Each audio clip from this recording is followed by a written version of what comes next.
বন্ধুরা, তোমাদের সবাইকে আবারও স্বাগতম আমাদের আজকের আইসিটি ক্লাসে।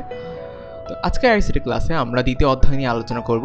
অধ্যায়টির নাম তথ্য ও যোগাযোগ প্রযুক্তি সংশ্লিষ্ট যন্ত্রপাতি।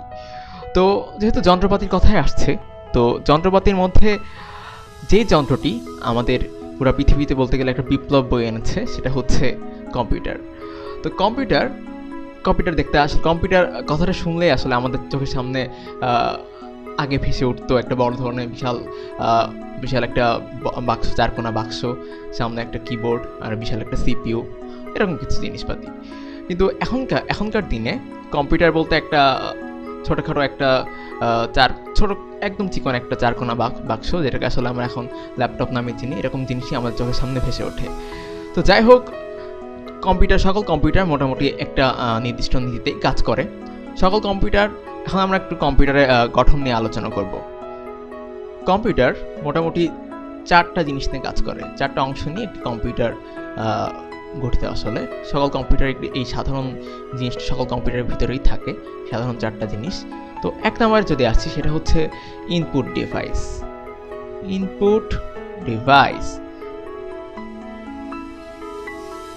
আচ্ছা, এরপর ইনপুট নেওয়া হয়ে গেলে সেই তথ্যটাকে সংরক্ষণ করার জন্য কম্পিউটারের মধ্যে রয়েছে মেমোরি।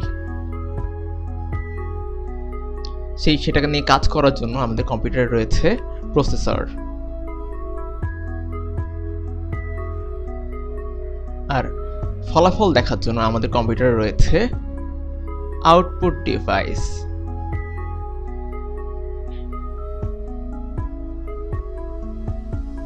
তো এই হচ্ছে আমাদের মোটামুটি একটি কম্পিউটারের গঠন বলা যেতে পারে। সকল কম্পিউটারের মোটামুটি এই চারটা সাধারণ জিনিস নিয়ে গঠিত। তো এবারে আমরা যদি একটু কার্যপদ্ধতিটা দেখি যে এই জিনিসগুলো নিয়ে কম্পিউটার কীভাবে কাজ করে, তাহলে কার্যপদ্ধতিটা খুবই সহজ, একদমই সহজ বলা যায়।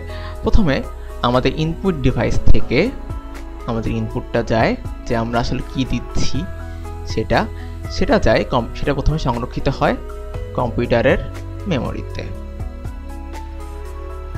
মেমোরি সেই তথ্যটাকে পাঠায় হচ্ছে প্রসেসরে।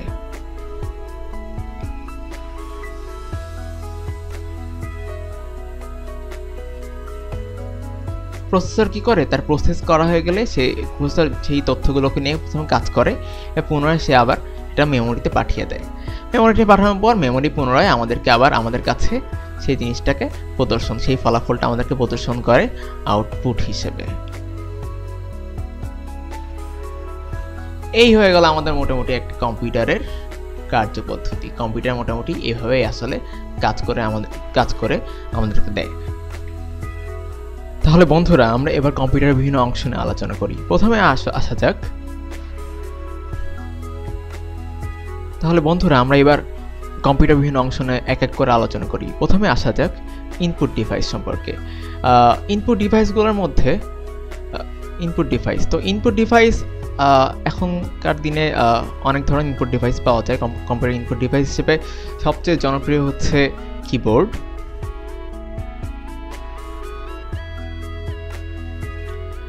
এরপরে আসুক মাউস,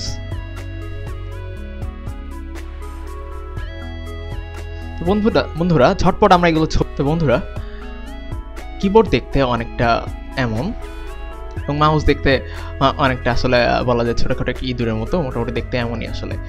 তো কিবোর্ড দিয়ে যেটা করা হয়, কিবোর্ডে অনেকগুলো ছোট ছোট বাটন থাকে, বাটনগুলোর মাধ্যমে আমরা কম্পিউটারে বিভিন্ন নির্দেশ দিতে পারি এবং মাউসের মাধ্যমে একই কাজ করা যায়, তবে মাউসে বাটন আসলে দুইটা, কিবোর্ডে আসলে অনেক বেশি বাটন রয়েছে। তো এগুলো ছিল কম্পিউটারের ইনপুট ডিভাইস।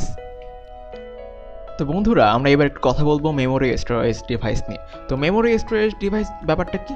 শুরুতে হয়তো তোমরা খেয়াল করে দেখেছো যে কম্পিউটারে যখন কোনো ইনপুট নেওয়া হয়, ইনপুট নেওয়ার পর সেই তথ্যগুলো সরাসরি চলে যায় মেমোরিতে। তো মেমোরি বলতে আসলে আমরা কি, তো মেমোরি বলতে আমরা বুঝতেছি যেখানে আসলে কিছু তথ্য সাময়িক সময়ের জন্য থাকবে, বা যেখান থেকে আসলে প্রসেসর তথ্যগুলো নিবে।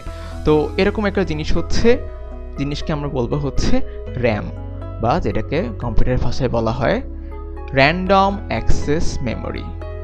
যেটাকে আমরা বলবো র্যান্ডম অ্যাক্সেস মেমোরি। তো বুঝতেই পারছো র্যান্ডম মানে ব্যাপারটা হচ্ছে যে র্যান্ডম অ্যাক্সেস মেমোরি ব্যাপারটা হচ্ছে যে এখানে তথ্য সাময়িক সময়ের জন্য থাকবে, যখন প্রসেসরের দরকার হবে তখন প্রসেসর এখান থেকে তথ্যগুলো নিয়ে প্রসেস করে আউটপুট দেওয়ার জন্য সাহায্য করবে, কিন্তু এখানে তথ্যগুলো বা ডাটাগুলো সাময়িক সময়ের জন্য থাকবে। তাহলে তোমরা হয়তো চিন্তা করছো যে তাহলে আমাদের সব তথ্যগুলো মানে সাময়িক সময়ের জন্যই যদি থাকে তাহলে স্থায়ীভাবে রাখার জন্য কি কোনো কিছু থাকবে না কম্পিউটারে? হ্যাঁ, অবশ্যই থাকবে। কম্পিউটারের মধ্যে স্থায়ীভাবে রাখার জন্য রয়েছে স্টোরেজ ডিভাইস। এখন স্টোরেজ ডিভাইসের মধ্যে রয়েছে বিভিন্ন ধরনের হার্ড ডিস্ক। স্টোরেজ ডিভাইস, তো স্টোরেজ ডিভাইসগুলোর মধ্যে রয়েছে বিভিন্ন ধরনের হার্ড ডিস্ক, যেমন যেমন যেমন হার্ড ড্রাইভ। তো হার্ড ড্রাইভে তুমি যে কোনো তথ্য বা উপাত্ত ডাটা, যে কোনো কিছু তুমি কোনো গেম, গান অথবা যে কোনো বইয়ের ছবি, যে কোনো বই, কোনো কিছু ছবি, সেগুলো তুমি স্থায়ীভাবে হার্ড ড্রাইভে সংরক্ষণ করে রাখতে পারো, এটা মুছে যাবে না। র্যামে ব্যাপারটা হচ্ছে যে কোনো তথ্য সাময়িক সময়ের জন্য থাকবে, যতটুকু ধরো কিছুক্ষণ ধরো একটা তথ্য নিয়ে কাজ করা হচ্ছে, কাজ শেষ হয়ে গেলে সেই তথ্য র্যাম থেকে চলে যাবে।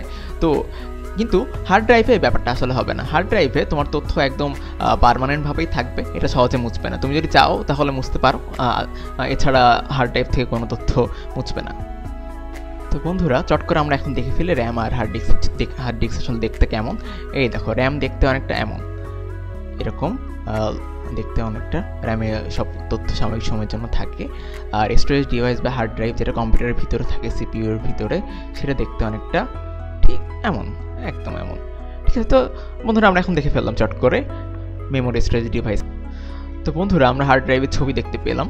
তো হার্ড ড্রাইভ ছাড়াও আমাদের আরও অনেক ধরনের স্টোরেজ ডিভাইস রয়েছে, এই যেমন পেন ড্রাইভ, যেটাকে আমরা বলছি, যেটা আসলে ছোটোখাটো একটা কলমের মতো দেখতে, পেন ড্রাইভ।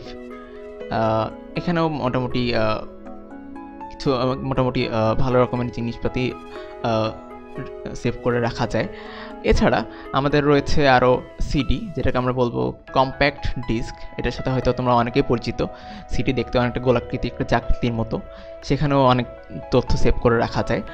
ঠিক সিডি, পেন ড্রাইভ দুটোই আসলে এক ধরনের স্টোরেজ ডিভাইস, কিন্তু এতে খুব বেশি তথ্য সেভ করে রাখা যায় না। হার্ড ড্রাইভে অনেক বেশি পরিমাণ তথ্য উপাত্ত তুমি ইচ্ছা করলে জমা করে রাখতে পারো।